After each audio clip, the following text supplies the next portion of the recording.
Hello guys, जैसा कि आप सभी जानते हैं यह हमारा steno for all YouTube channel है। यहाँ हम अपनी वेबसाइट के माध्यम से और आपके यूट्यूब के चैनल के माध्यम से हम आपको बेसिक से लेकर एक्सपर्ट लेवल की आपको क्लास उपलब्ध करा रहे हैं, जिसमें बेसिक में हम doctor G D Bisht Gopal Dutt Bisht ji की पुस्तक से शुरुआती लेवल पे हम आपको करा रहे हैं। बिल्कुल हिंदी और इंग्लिश का अलग अलग समय है। डॉक्टर गोपाल दत्त बिष्ट जी के बारे में शायद बहुत से लोग नहीं जानते होंगे। मैं बता देना चाहता हूँ कि इनके नाम 250 शब्द प्रति मिनट, सबसे अधिक शब्द स्टेनोग्राफी में होने का रिकॉर्ड है। इनके बेटे का नाम 260, इनके बेटे की भी 260 शब्द प्रति मिनट की गति की स्पीड है। तो शायद बहुत सारे लोग समझ रहे होंगे कि यह फेक है, तो आप चाहें तो गूगल पर जाकर सर्च मार सकते हैं। एक्सपर्ट लेवल में हम आपको हिंदी और इंग्लिश में पार्लियामेंट रिपोर्टर पद से संबंधित डिक्टेशन उपलब्ध कराते हैं। आप हमारी वेबसाइट www.stenoforall.com पर जाकर भी किसी भी गति पर अपनी भाषा के आधार पर फ़ॉन्ट चूज़ करके टंकण करने के पश्चात अपनी गलतियों के आधार पर रिजल्ट प्राप्त कर सकते हैं। सभी 80 शब्द प्रति मिनट की गति के लिए तैयार हो जाइए, जिसको हमने मानक आशुलिपि अंक 1, आनंद आशुलिपि जो हमारी मासिक पत्रिका चल रही है उसके अंक 1 के प्रतिलेखन संख्या 25 और 26 के आधार पर लिया है। सभी तैयार हो जाइए 80 शब्द प्रति मिनट की गति के लिए। रेडी।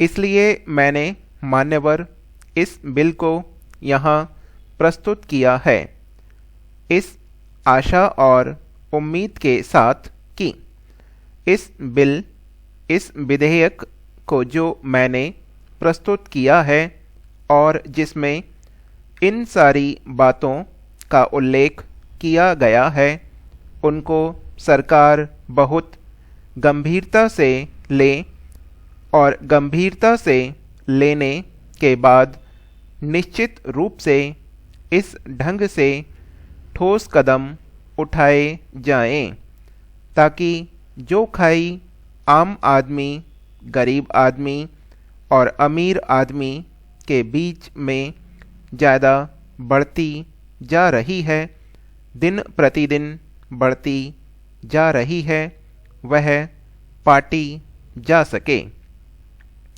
आंकड़ों के माध्यम से हम लोग इस बात का जिक्र करते हैं कि कृषि क्षेत्र में, औद्योगिक क्षेत्र में और दूसरे क्षेत्रों में हमने बहुत ज़्यादा तरक्की की है, लेकिन ये आंकड़े हम लोगों को संतुष्ट करने वाले आंकड़े नहीं हो सकते।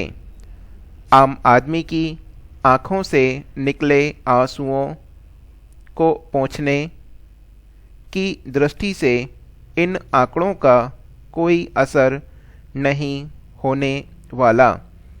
इसलिए आज इस बात की आवश्यकता है कि योजना आयोग को आप निर्देश दें कि इस प्रकार की योजनाएं बनाएं जिनसे हम इन लक्ष्यों को प्राप्त कर पाएं, ताकि हम जो हमारे विभिन्न नेताओं का लक्ष्य था वर्तमान सदी में हम विकसित देश के रूप में कहलाएं और हम सम्मान के साथ अपने देश का नाम विदेश में जाकर ले सकें, वह पूरा हो सके।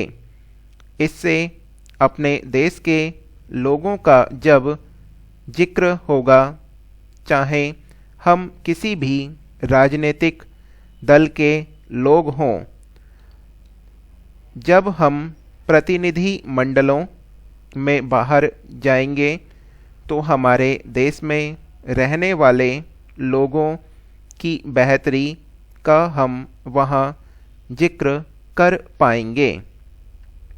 महोदय, जो महानगर है उसमें भी झुग्गी झोंपड़ी में रहने वाली की संख्या बहुत ज़्यादा है। अगर मैं दिल्ली का भी जिक्र करूं तो लगभग 53% ऐसे लोग हैं जो झुग्गी झोपड़ियों में आज भी निवास कर रहे हैं। हमारी सरकार की योजना इस प्रकार की है कि लगभग 47% लोगों को हम लोग मकान मुहैया करा पाए हैं।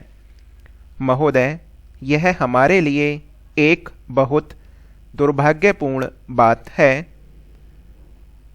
इन 1,500-2,000 परिवारों में रहने वाले कुत्ते की स्थिति का जिसका मैंने वर्णन किया है, उनको पीने के लिए दूध मुहैया होता है, उनको गोश्त उपलब्ध कराया जाता है, उनको तमाम दूसरी चीज़ों का सेवन कराया जाता है, लेकिन आम लोग जिनका कोई जिक्र किया, जो गरीबी की रेखा से नीचे रहने वाले लोग हैं, उनके बच्चे, उनका जो बच्चा 5 वर्ष से कम होता है, उनको हम 2 समय दूध उपलब्ध नहीं करा पाते हैं, ताकि उनका विकास, उनका मानसिक विकास अच्छे ढंग से हो सके। जब उनका मानसिक विकास अच्छे ढंग से नहीं होता है, तो राष्ट्र की प्रगति में उन बच्चों का कोई योगदान नहीं होता। तो इस तरह से हम प्रत्यक्ष रूप से राष्ट्र की प्रगति में कहीं ना कहीं अवरोध पैदा कर रहे हैं। इस अवरोध को दूर करने के लिए आवश्यक है कि इस खाई को पाटा जाए। लेकिन जब बुनियादी ज़रूरतों को पूरा करने की बात होती है, तो उनकी बुनियादी ज़रूरतों को पूरा करने के लिए हमें एक निष्पक्ष दृष्टि से, बड़ी ईमानदारी और साफ दिल से आम लोगों के बीच में जाना चाहिए और केवल इतने ही वायदे करने चाहिए जिनकी पूर्ति की दिशा में हम लोग कदम उठा पाएं। जिन वायदों के पीछे वह तड़प छुपी हो जो आम हरिजन, आदिवासी, अल्पसंख्यक और गरीबी रेखा से नीचे रहने वाले आम आदमी की तड़प होती है, वह नहीं होनी चाहिए कि उनके पीछे कोई राजनीतिक तड़प हो। तो वह सारी बातें हैं जिन पर हम विचार करना चाहिए। हमारे देश में विलासितापूर्ण जीवन व्यतीत करने वाले लोगों की तरफ जब वे नज़र दौड़ाते हैं, तो उनकी तरफ वे ईर्ष्या और घृणा से देखते हैं। ईर्ष्या तो संपन्न आदमी को देखने से होती है, लेकिन जब घृणा पैदा हो जाती है, तो वह घृणा विद्रोह का रूप धारण कर लेती है।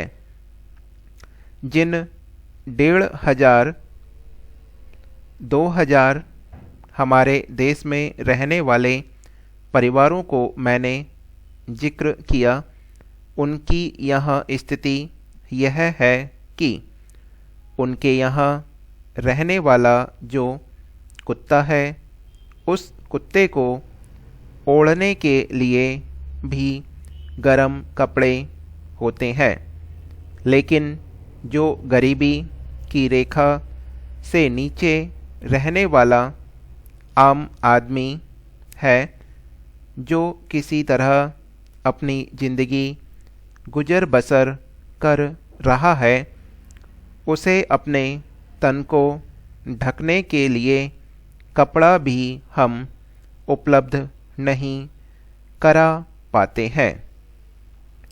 महोदय, हम सब चुनाव के समय बहुत कुछ बातें करते हैं। आम आदमी के जीवन स्तर को बेहतर बनाने के लिए अपने घोषणा पत्रों में जिक्र करते हैं और नई नई योजनाएं बनाते हैं। इसमें हम सब लोग शामिल हैं, लेकिन उनका क्रियान्वयन क्यों नहीं हुआ? उन वायदों का क्रियान्वयन क्यों नहीं हुआ?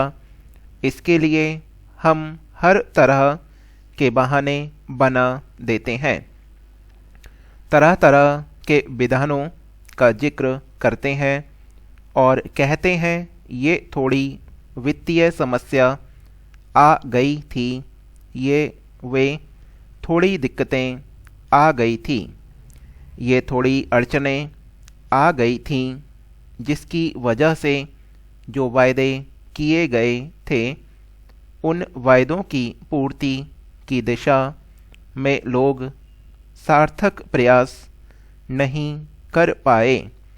हम लोग कुछ ऐसे परिणाम नहीं दे पाए जिन परिणामों का जिक्र हमने चुनाव के लिए किया था।